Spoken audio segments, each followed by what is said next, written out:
Hello दोस्तों, स्वागत है आपका आपके चैनल चाणक्य क्लासेस विद प्रशांत। आज मैं आपको मैथ्स का वो बेसिक नॉलेज दूंगा मैं, जो जब आप चैप्टर पढ़ेंगे तो ये आपको बेसिक नॉलेज सवाल सॉल्व करते समय बहुत ही ज्यादा आपको प्रॉब्लम देंगी। तो उससे चैप्टर पढ़ने से पहले हम कुछ ये बेसिक्स पढ़ते हैं, जिससे हमारी मैथ्स थोड़ी स्ट्रांग बनती है। चलिए स्टार्ट करते हैं।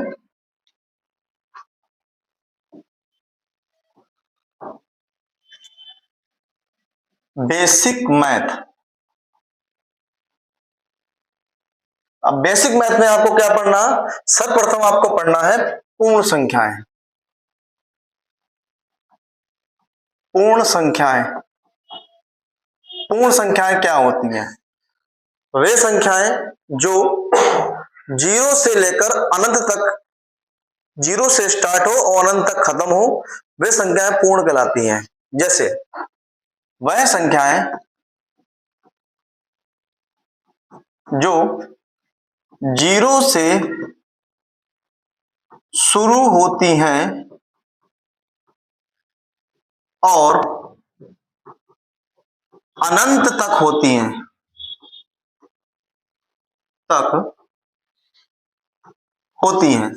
क्या कहलाती हैं? पूर्ण संख्या कहलाती हैं।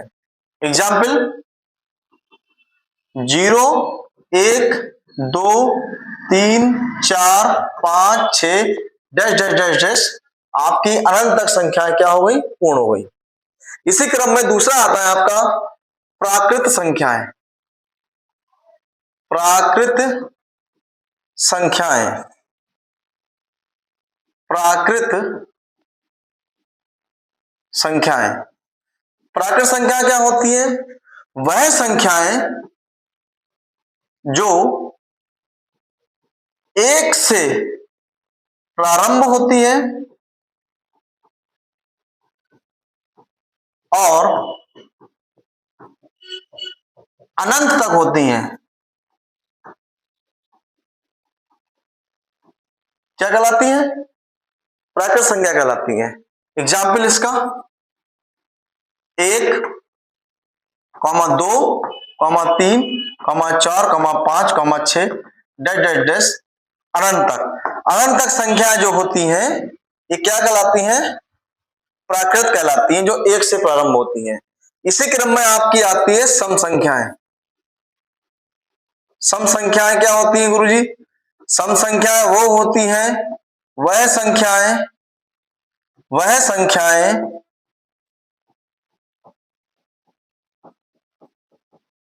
जो दो से पूर्णतया विभक्त हो जाएं,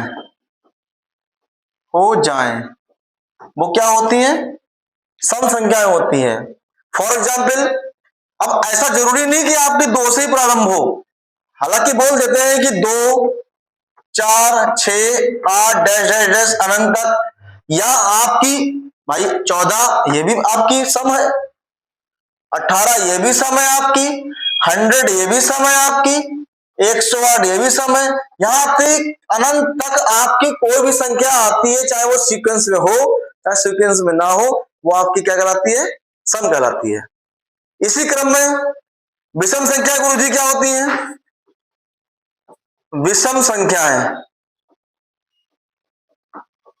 मेरे बच्चों, विषम संख्या वह होती है, वह संख्याएं जो 2 से पूर्ण रूप से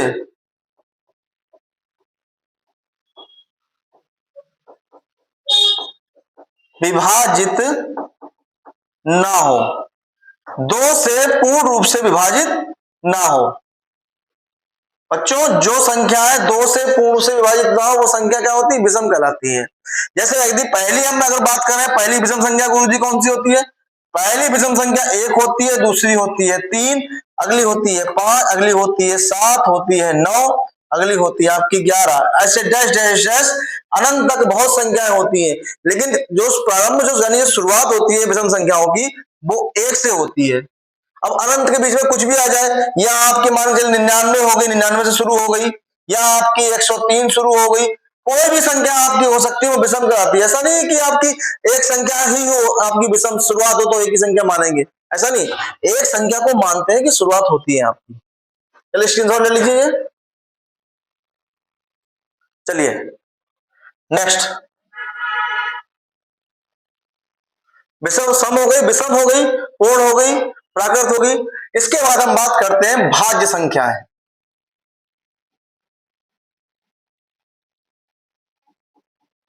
भाज्य संख्या क्या होती है? वह संख्याएं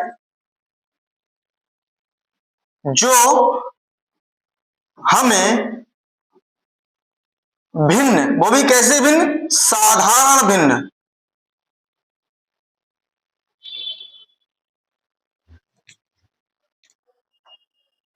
थोड़ा गलत हो गया। वह संख्याएं जो हमें, वह संख्याएं जो वह संख्याएं जो खुद से, स्वयं से एवं अन्य किसी और संख्या से विभाजित हो, अन्य किसी और संख्या से विभाजित हो, वह संख्या क्या कहलाती है? भाज्य संख्या कहलाती है। जैसे जैसे अगर पहली हम भाज्य संख्या बताएं तो गिनतियों में आपकी एक से स्टार्ट होती है, लेकिन एक क्या है? एक भाज्य संख्या नहीं है। क्यों? क्योंकि वो एक किसी और से नहीं कटेगी। दो की बात करें तो दो भी नहीं कटती किसी और से, तीन की बात करें तो तीन भी किसी और से नहीं कटती है। तो पहली भाज्य संख्या आपकी होती है वो कहलाती है 4। एग्जाम्पल होगी 4, 4 के बाद भाज्य होगी आपकी 6 हो गई। अच्छा, इसमें एक चीज और है, इसमें सम विषम दोनों संख्याएं हो सकती हैं। ऐसा नहीं कि सम संख्याएं मानी जाएंगी भाज्य, या विषम संख्याएं भाज्य मानी जाएंगी। इसमें आपकी सम और विषम दोनों भाज्य हो सकती हैं। 4 हो गई, 6 हो गई, आपकी दूसरी 9 हो गई, 10 हो गई, 12 हो गई, 14 हो गई, डैश डैश डैश डैश, कितनी भी संख्याएं हो, चाहे वो सम हो चाहे विषम हो, वो सब क्या कहलाएंगी? भाज्य कहलाएंगी, परंतु वो किसी अन्य से भी कटती हो। जैसे यदि हम बात करें, यह 9 ले लेते हैं, हम 9 की बात कर रहे हैं, एक हम 10 की बात कर रहे हैं, तो 9 ले लेते हैं। 9 आपका क्या है? 9 एक से भी कटता है, 9 खुद से भी कटता है, और 9 3 से भी कटता है। ये क्या हो गई? भाज्य संख्या हो गई। 10 की बात कर रहे हैं, 10 सम है, 10 संख्या कैसी? सम है, तो 10 एक से भी कटता है, 2 से भी कटता है, 5 से भी कटता है, और स्वयं से भी कटता है। तो ये संख्या क्या होती है? भाज्य कहलाती है। इसी तर्ज पर अभाज्य संख्या सर जी क्या होती है? तो मेरे बच्चों, अभाज्य संख्या वो होती है,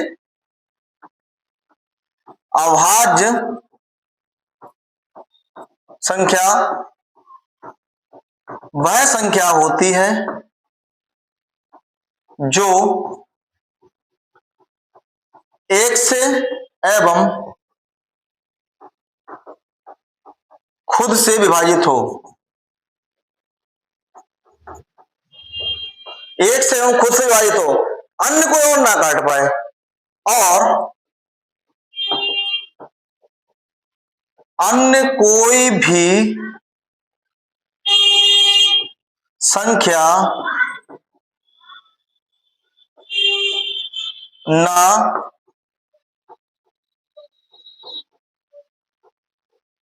विभाजित करे, अन्य कोई भी संख्या विभाजित ना करे। जैसे मैंने आपको एक बताया था, ये तो एक आपकी ना हुई, ना तो आपकी भाज्य हुई, ना ही आपकी अभाज्य हुई। 2 हो सकती है आपकी, शुरुआत आपकी 2 से हो सकती है। 2 आपकी कैसी है? अभाज्य संख्या है। 3 कैसी है? अभाज्य संख्या है। 3 आपकी अभाज्य संख्या है। आपकी 5 कैसी है? अभाज्य संख्या है। आपकी 7 कैसी है? अभाज्य संख्या है। आपकी 11 कैसी है? अभाज्य संख्या है। डैश डैश डैश डैश, ये अनंत तक संख्या चलती है। जैसे मान लीजिए वो 2 की बात कर रहे हैं, तो 2 को आपको 1 काटेगा और 2 स्वयं खुद काटेगा, कोई और से नहीं कटेगा। ऐसे ही 7 को ले लेते हैं, 7 को 1 काटेगा, 7 को 1 काटेगा और 7 खुद काटेगा, कोई अन्य संख्या नहीं काटेगा। अर्थात ऐसी संख्याएं जो एक से कटे और स्वयं से कटे, अन्य किसी और संख्या के गुणनखंड से ना कटे, वो संख्या क्या कहलाती है? अभाज्य कहलाती है। चलिए स्क्रीनशॉट ले लीजिए इसका। ठीक है, नेक्स्ट हमने कौन सी पढ़ी? पूर्ण संख्या पढ़ी, प्राकृत पढ़ी, सम पढ़ी, विषम पढ़ी, भाज्य पढ़ी, अभाज्य पढ़ी, और आज बात करते हैं परिमेय संख्या की। परमेय संख्याएं, परमेय संख्या क्या होती है? वह संख्या जो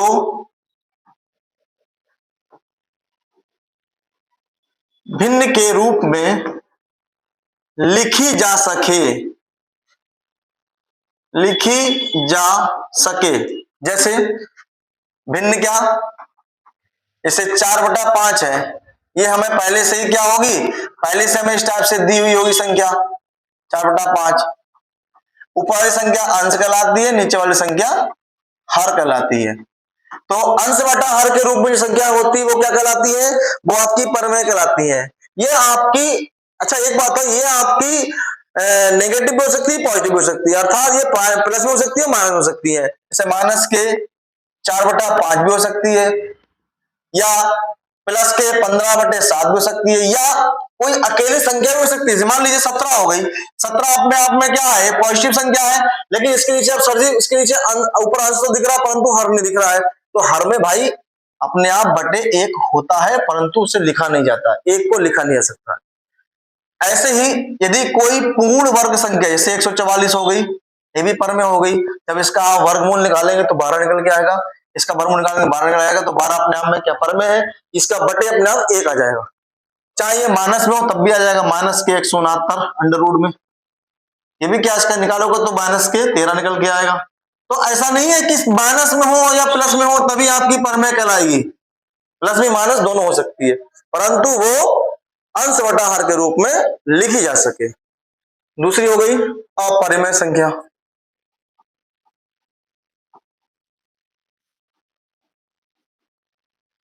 अपरिमेय संख्या क्या होती है? वह संख्या जो भिन्न के रूप में ना दी गई हो। और भिन्न भी कौन सी? भिन्न भी कौन सी? साधारण भिन्न। भाई भिन्न तो कई प्रकार की होती है, दशमलव भिन्न भी होती है, सतत वितत भिन्न भी होती है, आपकी साधारण भिन्न भी होती है, आपकी दशमलव भिन्न भी होती है। तो साधारण भिन्न के रूप में लिखी हो, ना लिखी हो, जैसे एग्जाम्पल देखिएगा, जैसे मान के चलिए 3.43, ये आपकी एक कैसी होगी? अपरिमेय संख्या होगी। क्यों? क्योंकि ये भिन्न भिन्न आपके अंश बटा हर के ऊपर नहीं ले सकते हैं। इसे लिख कर तब सकते हैं जब इसका पॉइंट हटाओगे, या यही माइनस में आ जाए, माइनस के 4.3, ये भी कैसी हो गई? ये आपकी जो है, ये आपकी माइनस प्लस दोनों में हो सकती है, ऐसा नहीं कि माइनस में हो तभी आपकी होगी। और आपकी ऐसी ऐसी संख्या जो पूर्ण वर्ग ना हो, जैसे मान के लिए 125 225 क्या है? 225 आपका पूर्ण वर्ग है। अब 225 आप 235 कर दें तो ये पूर्ण वर्ग नहीं है। क्यों? 235 का पूर्ण वर्ग नहीं निकलेगा, निकलेगा तो पॉइंट निकल के आएगा। चाहे यही चीज माइनस में होती, माइनस के 145, भाई 144 का तो वर्गमूल है, परंतु 145 के वर्गमूल क्वांटम निकल के आएगा। तो 145 जब आप वर्गमूल निकालोगे तो क्वांटम निकलेगा, तो ये संख्या कैसी होगी? ये आपकी अपरिमेय संख्या हो गई। अच्छा एक चीज और है, आपको पाई जानते हो? पाई, पाई क्या है? ये अपरिमेय संख्या है। पाई क्या है? एक अपरिमेय है। लेकिन इसका यदि मान आ जाता है, यदि इसका मान आ जाता है पाई का ऐसे क्वेश्चन आ जाए, यदि पाई का मान, यदि यदि पाई यदि पाई का मान 22/7 दिया हो तो क्या होगा? तो क्या होगा ये? तो क्या होगा ये? तो क्या होगा? तो ये परमेय कहलाएगा। ये अपरमेय ना होगा क्या कहलाएगा? परमेय कहलाएगा ये। और खाली भाई अगर सिर्फ पाई आ रहा है तो पाई क्या कहलाएगा? ये अपरमेय हो जाएगी और ये परमेय हो जाएगी आपकी। ठीक है, ऐसी आज का सेशन इतना ही रखते हैं। यदि आपको ऐसी और सारी इंटरेस्टिंग वीडियो चाहिए तो हमारे चैनल को सब्सक्राइब करें, लाइक करें और कमेंट करें। और हाँ, बेल आइकन दबाना ना भूलें, जिससे हमारी जितनी भी नोटिफिकेशन है आप पर तुरंत जाए। धन्यवाद।